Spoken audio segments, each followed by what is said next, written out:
एक गांव में रमेश नाम का आदमी अपनी पोती सुमन के साथ रहता था। कुछ समय पहले सुमन के माता पिता की मृत्यु हो गई थी। सुमन एक बहुत ही अच्छे स्कूल में पढ़ती थी और उसके दादाजी घर का सारा काम करते थे और घर का काम पूरा करने के बाद दुकान पर मोमोज बेचते थे। उसी से उनका घर चलता था। सुमन की क्लास में आयुषी नाम की एक लड़की पढ़ती थी। उसके पिता एक बहुत बड़े बिजनेसमैन थे। आयुषी हमेशा सुमन को परेशान करती रहती थी और हमेशा उसको चिढ़ाती रहती थी। सुमन पढ़ाई में बहुत होशियार थी, लेकिन आयुषी पढ़ाई में बहुत ही गंदी थी। उसको पढ़ना बिल्कुल पसंद नहीं था। आयुषी, पढ़ाई में थोड़ा ध्यान लगाया करो। तुम बिल्कुल भी नहीं पढ़ती हो। तुम सुमन से कुछ सीखो। वो हमेशा क्लास में फर्स्ट आती है और तो और इसके माता पिता भी नहीं है, लेकिन फिर भी वो पढ़ाई में बहुत अच्छी है। ठीक है मैम, मैं आगे से पढ़ाई में ध्यान लगाऊंगी। आयुषी के ऊपर क्लास के सारे बच्चे हंस रहे थे। आज इस मोमोज वाली की वजह से मुझे पूरी क्लास में शर्मिंदा होना पड़ रहा है। इसे तो मैं नहीं छोड़ूंगी। अगले दिन सुमन स्कूल आती है। आयुषी अपने कुछ दोस्तों के साथ क्लास के रास्ते में खड़ी हुई थी।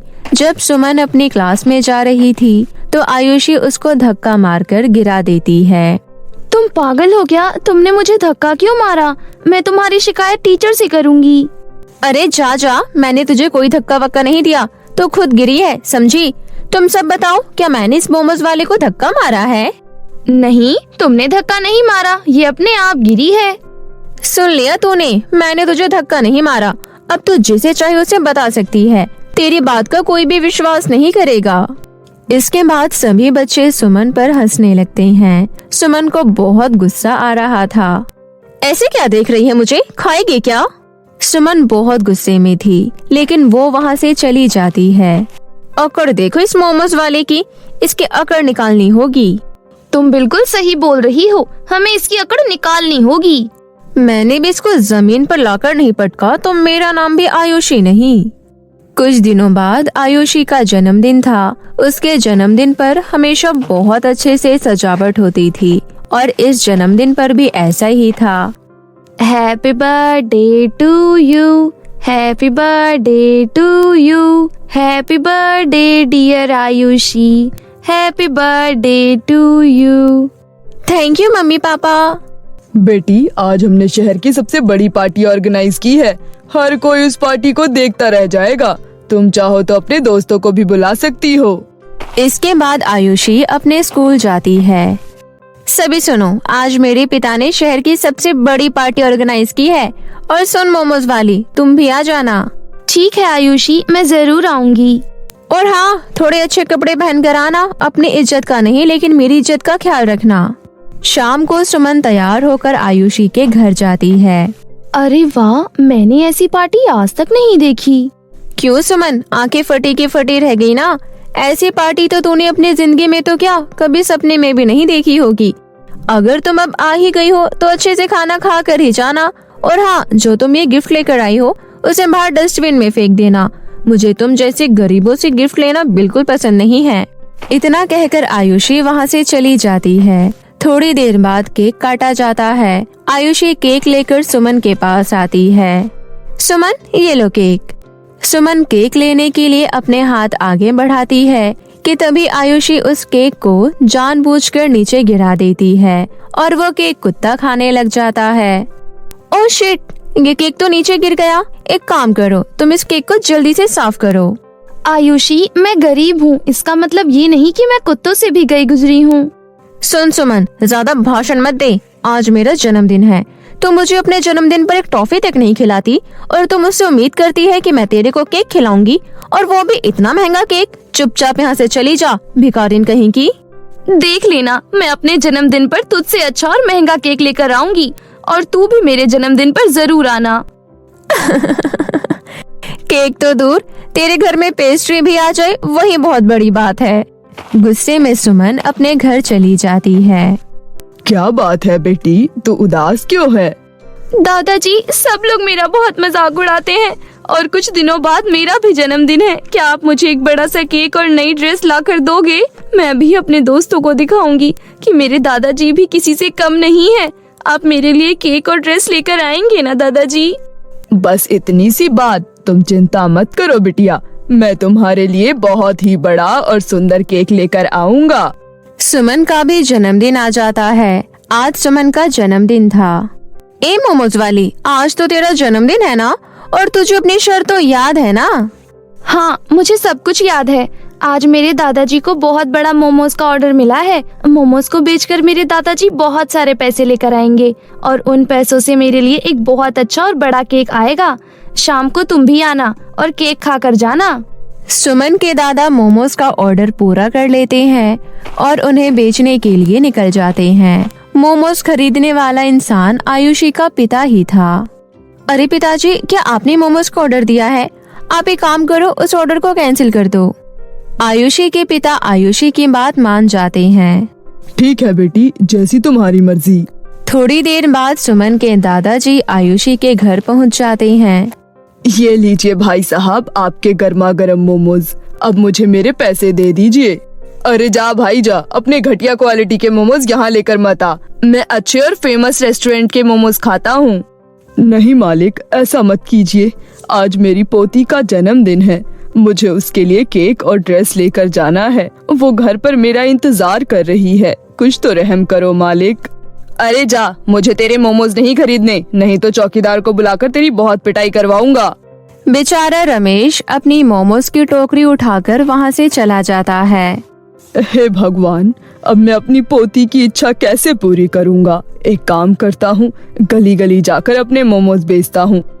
मोमोज ले लो, गर्मा गर्म ताजे ताजे मोमोज ले लो। थोड़ी देर बाद अचानक से बारिश हो जाती है। बारिश के कारण रमेश के सारे मोमोज भीग जाते हैं। हे भगवान, मैं क्या करूं? मेरे सारे मोमोज भीग गए। क्या मुंह लेकर अपनी बेटी के सामने जाऊंगा मैं? रमेश वहाँ बैठकर जोर जोर से रोने लगता है, लेकिन तभी वहाँ पर एक चटोरी परी प्रकट हो जाती है। अरे अंकल, आपके मोमोज में से तो बहुत अच्छी खुशबू आ रही है। अंकल, आप एक काम करो, आप सारे मोमोज मुझे दे दो। लेकिन परी जी, ये सारे मोमोज तो खराब हो चुके हैं, अब ये खाने लायक नहीं रहे। अरे कोई बात नहीं, मेरे परीलोक में माइक्रोवेव रखा है, मैं फटाफट से इन मोमोज को ले जाकर माइक्रोवेव में गर्म कर लूंगी। परी के इतना कहने पर रमेश अपने सारे मोमोज परी को दे देता है। अंकल, आप यहाँ पर उदास क्यों बैठे हुए थे? सब ठीक तो है ना?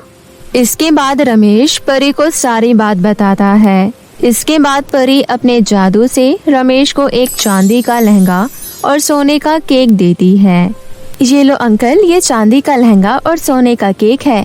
ये लहंगा आपकी सारी जरूरतों को पूरा करेगा, जैसे खाना, कपड़े, घर, अन्य चीजें। और वहीं ये सोने का केक आपको बहुत सारी धन दौलत देगा। अब आपको किसी के सामने हाथ फैलाने की जरूरत नहीं है। और हाँ, इसके बदले आप मुझे रोज गर्मा गर्म और स्वादिष्ट मोमोज खिलाते रहना। इतना कहकर परी मोमोज लेकर वहाँ से चली जाती है। उसके बाद रमेश सोने का केक और चांदी का लहंगा लेकर वहाँ से घर आ जाता है। सुमन जैसे ही चांदी का लहंगा और सोने का केक देखती है तो वो बहुत ही खुश हो जाती है। शाम हो जाती है। शाम होते ही सुमन की सारी सहेलियां घर पर आती है और साथ ही आयुषी भी। आयुषी सुमन के चांदी के लहंगे और सोने के केक को देखकर हैरान रह जाती है। सुमन अपनी शर्त पूरा कर लेती है। उस दिन से सुमन और आयुषी में दोस्ती हो जाती है और वो सब मिलकर अच्छे से पार्टी करते हैं। उस दिन के बाद से सुमन और आयुषी में कभी भी लड़ाई नहीं हुई और सुमन अपनी जिंदगी में हंसी खुशी रहने लगी। लंबे बालों वाली राजकुमारी का गाउन। एक छोटे से गांव में विकास और रोशनी नाम के दो गरीब और अनाथ भाई बहन रहा करते थे। कुछ समय पहले ही उनके माता पिता की मृत्यु एक दुर्घटना के दौरान हो गई थी। दोनों गरीब बच्चों की जिम्मेदारी लेने के लिए उनके रिश्तेदार भी तैयार नहीं थे। रोशनी बचपन से ही बहुत बुद्धिमान थी, इसलिए अपने छोटे भाई और अपना पेट पालने के लिए रोशनी ने जंगल से लकड़ियां काटकर उसे बेचने की सोची। उसके बाद वे लोग जंगल से लकड़ियां काटते और उसे ले जाकर बाजार में बेच देते। लकड़ियां बेचकर जो पैसे उन्हें मिलते, उन्हीं से उनका किसी तरह गुजारा चल रहा था। एक बार विकास और रोशनी लकड़ियां काट रहे थे, तभी विकास को एक अद्भुत चमकता हुआ सुनहरे पक्षी का पंख मिला। वाह, कितना सुंदर पंख है। दीदी ये देखो, ये कितना चमकीला और अद्भुत पंख है। हाँ भाई, ये पंख एक बहुत ही कम दिखने वाले पक्षी का है और तो और ये पक्षी गाना भी गाता है। इस पक्षी को कोई भी आसानी से नहीं देख सकता। अच्छा, तो ये बात है। फिर तो मैं इस पंख को राजा हर्ष प्रताप के पास लेकर जाता हूँ। मुझे यकीन है कि वो इस गाने वाले अद्भुत चिड़िया का पंख देखकर मुझे बहुत बड़ा इनाम देंगे। वो सब तो ठीक है, लेकिन भाई मेरा दिल बहुत घबरा रहा है। मुझे नहीं लगता कि राजा इस पंख को देखकर तुम्हें कोई इनाम देगा। भाई मेरी बात मान और तू इस पंख को यहीं फेंक दे। ये हमारे किसी काम का नहीं है, इससे हमारा कोई फायदा नहीं होगा। दीदी आप कैसी बातें कर रही हो? हमारे पास अमीर बनने का ये सबसे बढ़िया मौका है। अब आप ज्यादा मत सोचो और मुझे जाने दो। अच्छा ठीक है, पर अपना ध्यान रखियो। विकास खुशी खुशी वहाँ से राजा के महल चला गया और उसने राजा हर्ष प्रताप को गाने वाली चिड़िया का सुनहरा पंख दिखा दिया। महाराज, मुझे ये बहुत ही कम दिखने वाली और गाना गाने वाली चिड़िया का पंख मिला है, इसलिए मैं ये चमकने वाला सुनहरा पंख आपके लिए लाया हूँ, क्योंकि इस पंख के असली हकदार आप ही हैं महाराज। बहुत खूब नौजवान, लेकिन मुझे इस गाने वाली चिड़िया का एक पंख नहीं चाहिए। यदि उस कम दिखने वाली पक्षी का पंख मेरे लिए ला सकते हो तो तुम उस पक्षी को भी मेरे लिए ला सकते हो। जाओ और मेरे लिए वो पक्षी लेकर आओ। अगर तुमने मुझे वो पक्षी लाकर नहीं दिया तो मैं तुम्हें भूखे शेरों के आगे फिकवा दूंगा। ये सुनकर तो विकास के होश ही उड़ गए। उसके लिए उस कम दिखाई देने वाली और गाना गाने वाली चिड़िया को पकड़ना बहुत मुश्किल था। वो उदास मन से वहाँ से घर चला गया और बहुत रोने लगा। भाई को रोता देख रोशनी कहती है, क्या हुआ भाई, तू ऐसे क्यों रो रहा है? दीदी आपने मुझसे बिल्कुल सही कहा था। मैंने आपकी बात ना मानकर बहुत बड़ी गलती कर दी। वो मतलबी राजा चाहता है कि मैं उस कम दिखने वाले और गाना गाने वाली चिड़िया को पकड़कर उसे दूं। अगर मैं ऐसा नहीं करता तो वो मुझे भूखे शेरों के आगे फिकवा देगा। अब मैं राजा को गाना गाने वाली चिड़िया कहाँ से ला कर दूं? चिंता मत कर मेरे भाई, मैं तेरी मदद करूंगी। एक काम कर, तू राजा के पास जा और उससे कह दे कि हमें 100 बोरी मकई के दाने ला कर दे, जिसे हम इस राज्य के सबसे बड़े खेत में बिखेर देंगे। इससे उन्हें उनका पक्षी मिल जाएगा। विकास राजा के पास गया और 100 बोरे मकई की मांग की। 100 बोरी मकई? ठीक है, मैं सिपाहियों से कह देता हूँ। अगले दिन राजा के सिपाही मकई ले जाकर पूरे खेत में फैला देते हैं और वहाँ से चले जाते हैं। भाई अब हमें शाम तक यहीं इंतजार करना होगा। विकास और रोशनी वहाँ बैठकर उस गाने वाली चिड़िया का इंतजार करने लगे। अचानक उन्हें एक खूबसूरत पक्षी दिखा। वो गाने वाली चिड़िया ही थी जो मकई खाने के लिए आई थी। वे दोनों भाई बहन छुपकर उसे देख रहे थे। भाई अब जाओ और जाल लेकर आओ। विकास ने फुर्ती से जाल उठाया और बिना समय गवाए उस गाना गाने वाली चिड़िया को पकड़ लिया। चिड़िया पकड़कर विकास बहुत खुश हुआ और खुशी खुशी उस अद्भुत गाना गाने वाली चिड़िया को राजा हर्ष प्रताप के पास ले गया। ये लीजिए महाराज, आपके लिए अद्भुत गाना गाने वाली चिड़िया जो कभी पूरी जंगल की मालिक थी, अब इसके मालिक आप हैं। वाह अद्भुत, ये पक्षी तो जितना सुना उससे भी ज्यादा खूबसूरत है। तुम वाकई में बहादुर हो। मेरी परीक्षा अभी खत्म नहीं हुई। अगर तुम मेरे लिए गाना गाने वाली चिड़िया को ला सकते हो तो तुम मेरे लिए लंबे बालों वाली समुद्र की रानी राजकुमारी माया को भी ला सकते हो। तुम उसे मेरे पास लेकर आओ, वरना भूखा शेर अभी भी तुम्हारा इंतजार कर रहा है। विकास इस बार बहुत डर गया और मन ही मन सोचने लगा, मैं एक बेजुबान पक्षी को तो झांसा दे सकता हूँ, लेकिन एक राजकुमारी को झांसा देना तो असंभव है। ये सब सोचते हुए विकास घर आ जाता है और घर आकर ये सारी बातें अपनी बहन रोशनी को बताता है। ये सब सुनकर रोशनी कहती है, जाओ अपने राजा से जाकर कहो कि वो तुम्हें एक घोड़ा और एक बेहोश करने वाली जादुई गुलाब दे, जिससे हम लंबे बाल वाली राजकुमारी को बेहोश कर सकते हैं। विकास राजा से गुलाब और घोड़े की मांग करता है। राजा विकास को वो सब कुछ दे देता है। विकास गुलाब लेकर और घोड़े पर सवार होकर समुद्र के तट पर चला जाता है। वहाँ जाकर उसे लंबे बाल वाली राजकुमारी दिखाई देती है। जो एक खूबसूरत नाव में सवार होकर समुद्र की खूबसूरती का आनंद ले रही थी। विकास तो उस राजकुमारी की तरफ देखता ही रह गया, क्योंकि उसने आज से पहले कभी इतनी सुंदर राजकुमारी नहीं देखी थी। विकास राजकुमारी को देखता जा रहा था, तभी लंबे बालों वाली राजकुमारी की नाव समुद्र के किनारे आई और राजकुमारी माया अपनी नाव से बाहर आई। तभी विकास गुलाब लेकर उसके पास गया। क्या आप ये सुंदर और ताजे गुलाब के फूल लेना पसंद करेंगी? प्यारी राजकुमारी, ये ताजे गुलाब मैंने खास आपके लिए तोड़े हैं। क्या सच में? ये फूल बहुत सुंदर है, मुझे गुलाब के फूल बहुत पसंद हैं। विकास ने राजकुमारी को फूल दिया। राजकुमारी ने जैसे ही उस फूल को सूंघा तो वो बेहोश हो गई। विकास जल्दी से राजकुमारी को उठाकर घोड़े पर सवार हुआ और महल में आ गया। राजकुमारी को देखकर दुष्ट राजा हर्ष प्रताप बहुत ही खुश हुआ। कोई शादी की घंटियां बजाओ, मेरी राजकुमारी आ गई। राजा के सेवकों ने खुशी से घंटी बजाई, जिसे सुनकर लंबे बालों वाली राजकुमारी होश में आ गई। मैं कहाँ हूँ? ये कौन सी जगह है? तुम यहाँ आओ मेरी प्यारी राजकुमारी, अपने दूल्हे के पास। दूल्हा? हाँ प्यारी राजकुमारी, मैं वही हूँ जिसके साथ तुम्हारा विवाह होगा। क्या मेरा विवाह? लेकिन मेरा विवाह नहीं हो सकता। आपका विवाह नहीं हो सकता? लेकिन क्यों? मैं सिर्फ अपने शादी के गाउन में ही शादी कर सकती हूँ। तुम उसकी चिंता मत करो, मैं तुम्हारे लिए मेरे इस पूरे देश का सबसे होनहार दर्जी लेकर आऊंगा, जो तुम्हारे लिए सबसे खूबसूरत गाउन सिलेगा। मुझे माफ करना महाराज, पर मेरी शादी का गाउन सबसे अनोखा है, उसे बदला नहीं जा सकता। मेरी शादी सिर्फ उस अनोखे गाउन में ही हो सकती है, और वो गाउन समुद्र के नीचे सबसे बड़े चट्टान के पास रखा हुआ है। मैं आपसे तभी शादी करूंगी जब आप मेरे लिए वो शादी का गाउन लेकर आएंगे। विकास, तुमने सुना नहीं मेरे होने वाली रानी ने क्या कहा है? जल्दी से जाओ और वहाँ जाकर प्यारी राजकुमारी का वो अनोखा शादी का गाउन लेकर आओ, वरना मैं तुम्हें बिच्छुओं के गड्ढे में फिकवा दूंगा।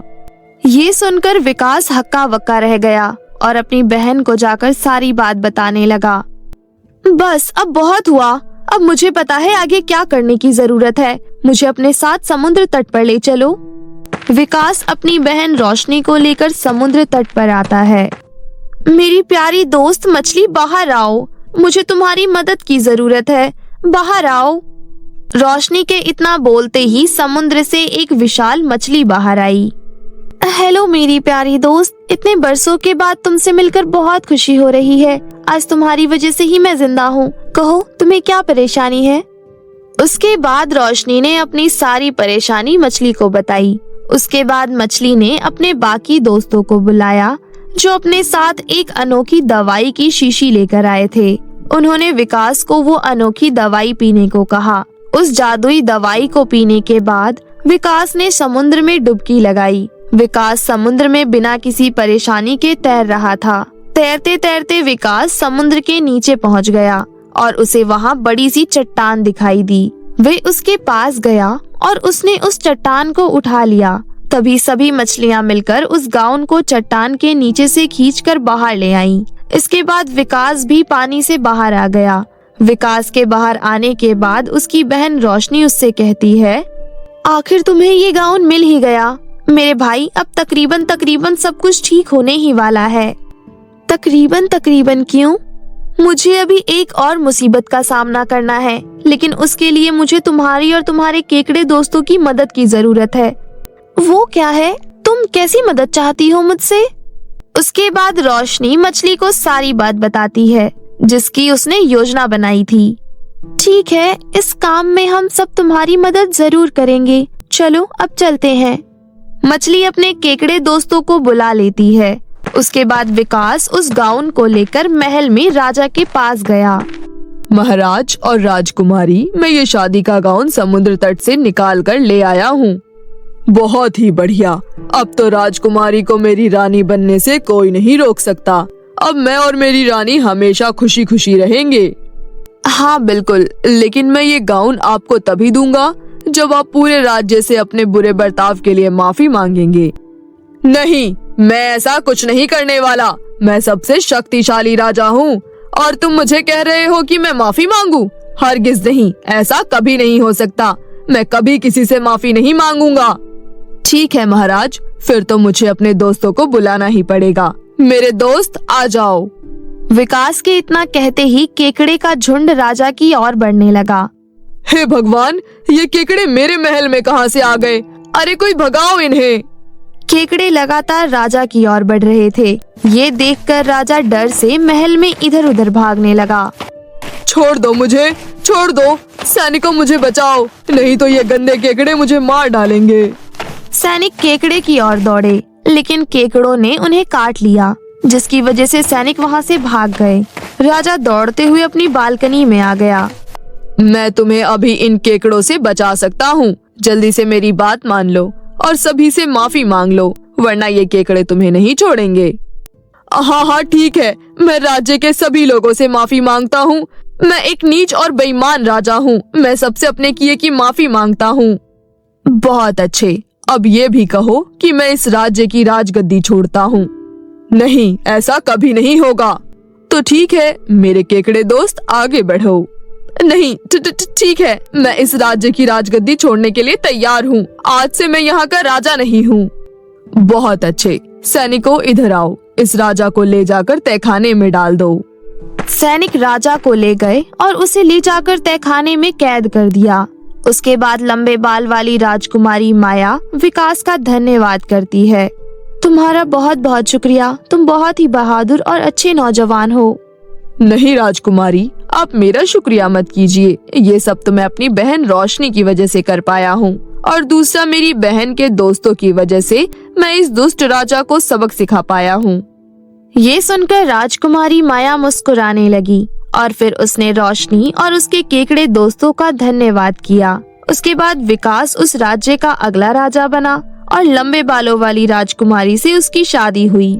उसके बाद सभी खुशी खुशी रहने लगे।